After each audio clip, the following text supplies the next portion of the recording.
We're so excited to have y'all here this morning, and we are here to renew hearts and minds. We're here to renew public spaces, private spaces, educational spaces in particular. And in case you missed that, that's why we're here. So we're glad that y'all are here to join us for a day of discussion, conversation, prayer. And it's my privilege now to introduce our keynote for the morning, addressing educational need in this unique moment of history and our culture here in the United States, and in particular here in the DFW area. He is the son of Mark and Diane, who are career missionaries in Brazil. He himself spent a good part of his youth in Brazil. And from that beginning, by God's grace, he has gone to do great things with his life. He earned a master's and a doctorate at Oxford University in theology and religion. He is an accomplished academician, entrepreneur, and minister of the gospel. He's dedicated his life to serving the Lord. He has a wonderful wife and 5 awesome, rambunctious children. Lives currently here in Arlington, Texas, but who knows where the Lord will take him in this life. But it has been my privilege to work alongside of him as a brother and co-laborer in Christ for the past 4 years. And I think y'all will enjoy what the Lord has put on his heart to share with us this morning. Dr. Nicholas Ellis.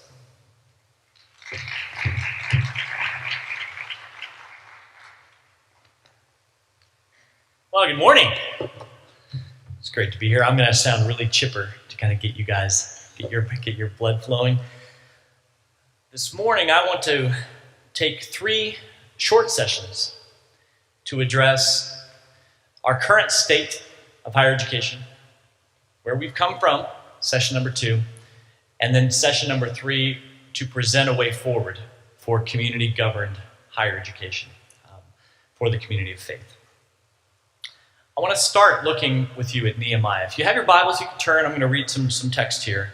But Nehemiah, for Aaron and I, as over these last several years, as we've thought about how to reshape the conversation around Christian formation, Nehemiah has become a key text for us. So starting in chapter 1, Nehemiah begins, "Now Hanani, one of my brothers, and some men from Judah came, and I asked them concerning the Jews who had escaped and survived the captivity about Jerusalem. They said to me, 'The remnant there in the province who survived the captivity are in great distress and reproach. The wall of Jerusalem is broken down, and its gates are burned with fire.' When I heard these words, I sat down and wept and mourned for days." Now, what's taking place here in Nehemiah? A previous generation had returned from captivity, and they'd rebuilt the temple. They'd reinitiated religious practice. The Jerusalem cult was starting to take place again. Services were happening in the temple, but what was not happening is that there was no civic self-governance in Jerusalem. So people had begun to worship, but there were no structures for civic or political self-governance, self-rule. And so Nehemiah heard that there were no walls. There was no way for Judah, the tribe of Judah, to take control of its own affairs.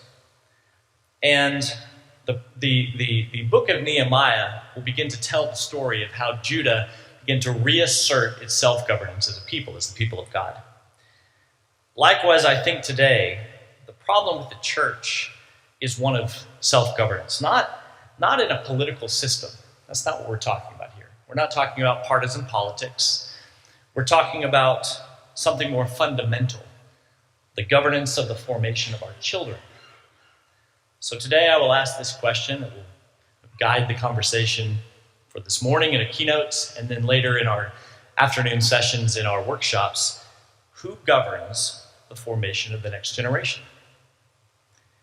Is it the state? Is it the government? Is it university accreditors? Is it publishing houses? Who governs the formation of our children?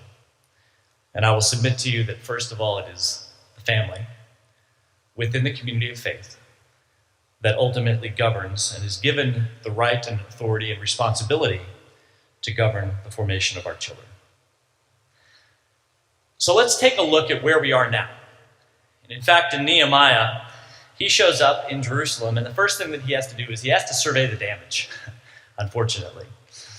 And so he comes, and Nehemiah 2:11, he came to Jerusalem, and he was there for 3 days. He says, I arose at the night, and I and a few men with me. I did not tell anyone what God was putting into my mind to do for Jerusalem. There was no animal for me except the animal which I was riding. So I went out at night by the valley gate in the direction of the Dragon's Well, and onto the refuse gate, and I inspected the walls of Jerusalem, which were broken down, and its gates, which were all consumed by fire. Then I passed on to the fountain gates and the king's pool, and there wasn't even a place for my mount to go by. It was so broken down. So I went up at night by the ravine and inspected the wall. Then I entered the valley gate again, and I returned. We are in a situation today where we have slowly but surely given over governance of education and formation, especially in wide-scale higher education in our country, and really across the world. Really, for the last 400 years, there's been this slow third-partying of the formation of our youth. We've been somehow convinced that after 6th grade, 8th grade, 10th grade, definitely 12th grade, the timer goes ding. The oven's done. It's time to hand them off. It's not my responsibility anymore. Give them to somebody else. We don't really know who. We don't know faceless, nameless professors, but we're going to hand our best and our brightest off to someone to say, it's your turn. Go shape them and go form them. And really, it becomes a question of who is the next person that's going to influence for 3, 4, 5 years the formation of souls. Because that is what education is, after all. It's the formation of a soul. C.S. Lewis in Mere Christianity talks about how when you're forming a human, you're forming an eternal being. You're setting the trajectory of that person for the rest of eternity. Not just until they die. Because when we die, we are eternal people. But you are setting the trajectory of character, personality, formation for an eternal being. It's one of the greatest responsibilities we have. One of the greatest honors that we have as parents, and especially as educators, is to form and shape a soul. Not a city, not Jerusalem, an eternal soul. And who is responsible for the formation and shaping of that soul is the fundamental question that we're concerned with today. And so we can begin to see that slowly, insidiously, this question of who governs education, who governs the formation of our next generation, the answer began to be, well, not you. Surely not you. Surely not your church. Surely not your family. Surely it's someone else's responsibility. Let's find that person and give them to that institution, to that university. And indeed, here in Nehemiah, we can see that there is an active attempt to colonize and govern God's people. Nehemiah 2:9, that I came to the governors of the provinces beyond the river, and I gave them the king's letter. Then when Sanballat the Horonite and Tobiah the Ammonite heard this, they were very displeased that someone had come to seek the welfare of the sons of Israel. The first thing that we will experience is as we begin to ask these questions and start to take back questions of governance, we can anticipate that we will experience great displeasure from numerous different parties. People who have exerted their will and their interests to govern the formation of the next generation. So Sanballat and Tobiah were displeased. Why were they displeased with Jerusalem beginning to rebuild and restructure its governing structure? Well, because they were feeding off the dependency and the subservience of the Jewish people. Eventually, later in the book, we'll find that Sanballat was actually using the storehouses of the temple for his personal business operations. Follow the money. Always follow the money. There's always somebody who has an interest. And so Tobias was using the storehouses, and he was saying, and when Nehemiah found out, he would say, you can't use these storehouses. These aren't yours. This isn't your property. And so the enemy of God's people want to govern them, leaving them dependent and commodified for their own benefit. Their first response is to mock. When Sanballat the Horonite and Tobiah the Ammonite official and Geshem the Arab heard it, they mocked and despised us and said, "What is this thing that you're doing? Are you rebelling against the king?" We can anticipate that as we begin to ask questions about governance and about oversight and about ability or authority, the first thing that you'll hear will be mocking. Who are you? I heard this all the time in England. We were homeschooling several kids, which is a big no-no in England. And the first thing that I heard constantly was, what gives you the right to educate your children? I heard it all the time. I was finishing my doctorate at the University of Oxford at the time. I said, what gives me the right to teach my kids about Judaism and history and theology? What gives you the right? And then, because British people really don't dislike class questions, I would ask, what's the only difference between the crown prince with his tutor and my children? It's one of class. That shut the conversation down fairly quickly. But the first thing that you see is you see mocking. You see despising. You see subtle undermining of authority and right. That's not your right. Okay, you took back homeschooling. Fine. That's fine. Well, it wasn't fine 35 years ago. It wasn't fine. The same exact language that was used about those of us who wanted to take back K-12 is now being used against those of us who would question whether higher education should be in the Christian space or the secular space. And we begin to hear that, do religious universities, should they even have accreditation? Should you even get financial aid? Should they even be tax deductible? So we begin to see this undermining of the right of God's people to self-govern their own education. What was Nehemiah's response? Verse 20, so I answered them and said to them, the God of heaven will give us success. Therefore, he and his servants will arise and rebuild. But you, Sanballat, you have no portion, no right, and no memorial in Jerusalem. We are not yours. You have no right, no portion, and no memorial in Jerusalem. Nehemiah rejects their scorn as having no value and no weight, and he delegitimizes their right to govern and oversee the people of God. Why do we turn our children over to Caesar? Only to be surprised that they become Roman? Are we surprised? Why are we surprised? We hand our children over to Caesar and then are surprised when they become Roman.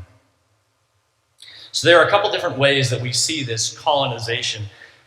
The first is ideological and the second is financial.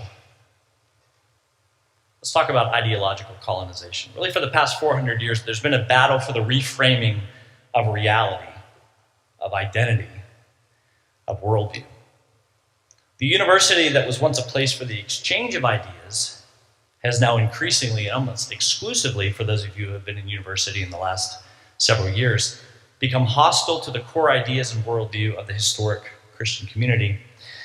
There was a place in public education for a Christian worldview. In fact, we made the the university as a place to explore ideas from within a Christian framework. And slowly but surely that worldview began to be excluded. Today, the public space is no longer a pluralistic space.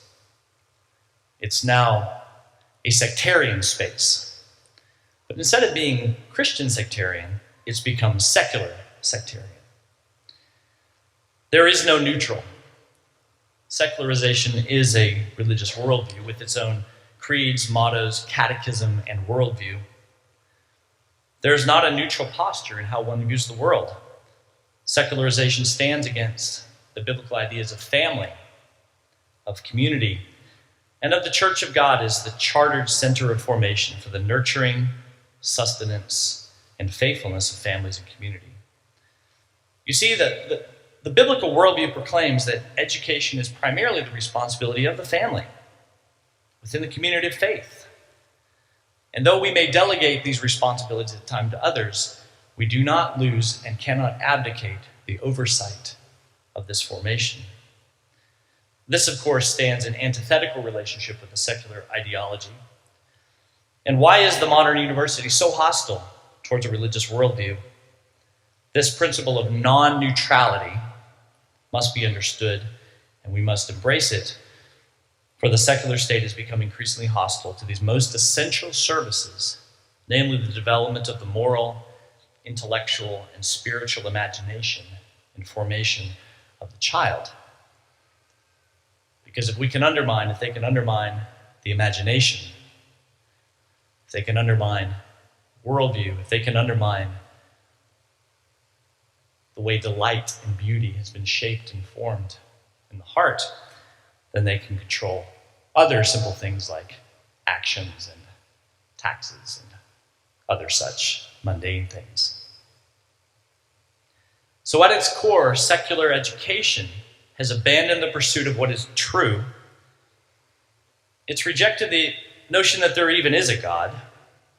It's twisted the beautiful into its own image. And how have we ever come to believe that such a system can educate properly the souls of our progeny? How does the Bible define what's good and just? Well, we only need to read Micah 6:8. He has told you, O man, what is good. And what does the Lord require of you? But to do justice, to love kindness, to walk humbly with your God. God is actively defining this world in terms of truth and beauty and justice. And yet these things have been undermined by a secular state. We have, by and large, I would submit to you, entered an intellectual dark age in which secular institutions and even many religious or even so-called Christian institutions have chosen to adopt a materialistic, secular, humanist worldview that is incompatible with the Christian view of reality, a view of God, man, and creation. Now, the university has the potential to be a source of great light. I am a university man. I've dedicated my life to education. I love the university. I love the formational spaces. Indeed, when illuminated by the light of God, the university can be one of the great institutions and structures of this world. Even the Oxford motto, Dominus illuminatio meo, the Lord is my light, unfortunately, increasingly it becomes a source of darkness. Our contemporary worldview has stripped away the beauty, the myth, and the deeper magic that underlies all of creation, leaving only a materialistic whole on the outside. They worship, as Paul says, the creation and not the creator. They look at the shell of the egg and not the purpose and center of the egg. Indeed, our secular universities will mirror our cultural struggle and now struggles to define such basic concepts as language, like what is male and female, what is marriage, how to define true justice, what is human, who is the self. These core ideas have been directed and guided and misled by those who would colonize our intellect. An intellectual and spiritual other way will be necessary if we are to return to the very soul of education, which is specifically the shaping of a soul into the likeness and image of our Creator, to know Him, to glorify Him, and to make Him known. Education is not data transfer. We've become experts at transmitting knowledge, but with no mechanism to communicate or even define wisdom or virtue. So we have entire tech companies filled with brilliant people with tremendous amounts of knowledge and no wisdom. The second colonization is that of financial slavery. Debt. Financial aid, unfortunately, despite its best intentions, has been a driver of the greatest source of debt in the history of the world. Federal student aid accounts for most of the college tuition increases between 1987 and 1910, according to the National Bureau of Economic Research. It's pretty simple. The more money that students can borrow, the more colleges are able to charge. It's pretty simple economics. Oh, you have more money. Well, we're going to charge you more. The average cost of attending a four-year college or university in the U.S. rose 497% between 1985 and 2017, more than 3 times the rate of inflation. Average student loan debt, $40,000. Average monthly student loan payment, $500. Average, we're not talking the extremes, this is average. Total student loan debt in this country, $1.75 trillion. The number of borrowers who owe $100,000 or more, 3 million people. 3 million people. Debt is financial enslavement. No less so because we are spending it on educational programming. It's still slavery. And this is due to the commercialization and commodification and the consumerism that has become higher education. So by and large, modern society has given over governance to unworthy stewards, rather than the community of faith and the student sitting at the center, surrounded and supported by institutions, government, publishers, Pearson, Elsevier. Now, we have put the vendors at the middle, surrounding them with consumers who are sucking off the teat until we've exhausted their resources, their financial resources, their intellectual resources. And we have to ask the question, what are we doing here after all? Now, we have some excellent allies in this fight. We have excellent Christian colleges in this country. It's really a miraculous thing, unheard of in the world, that you have so many different excellent Christian colleges. However, runaway cost, debt, Title IV overhead, restrictions increasingly limit their effectiveness. Most are isolated and under-leveraged. Dallas Baptist is a great school down the road. They have 5,000 students. In the meanwhile, there are 300,000 people enrolled in 3 community colleges in this metro area. 300,000 people enrolled in 3 community colleges in Dallas-Fort Worth. We're not doing enough. We don't have the structures and the instruments to do enough to change the tide of formation. We don't have a single Christian trade school in the state of Texas. I'm a humanities guy. I never thought about trade school. My whole family is a bunch of Mennonite farmers in Montana, but I never thought about trade school. I went classics, linguistics, religious studies, and never thought about trade until a man walked into my house to fix my HVAC and just began to exude Christ. And I asked him, where did you get education? Do you have a Christian education? He's like, I went to trade school, man. There's no Christian trade school. I have a great pastor up at Denton Bible Church. And it hit me, it struck me, that somehow, somewhere the church has abdicated the formation of the trades. Is there anything more Christian than a carpenter? And somehow we have said, not our responsibility. Welding? No. We'll teach you sociology. We'll teach you the classics. We'll teach you the greats. We'll teach you politics and philosophy and economics. But if you want to learn to be a really great HVAC guy, we don't really have a space for you.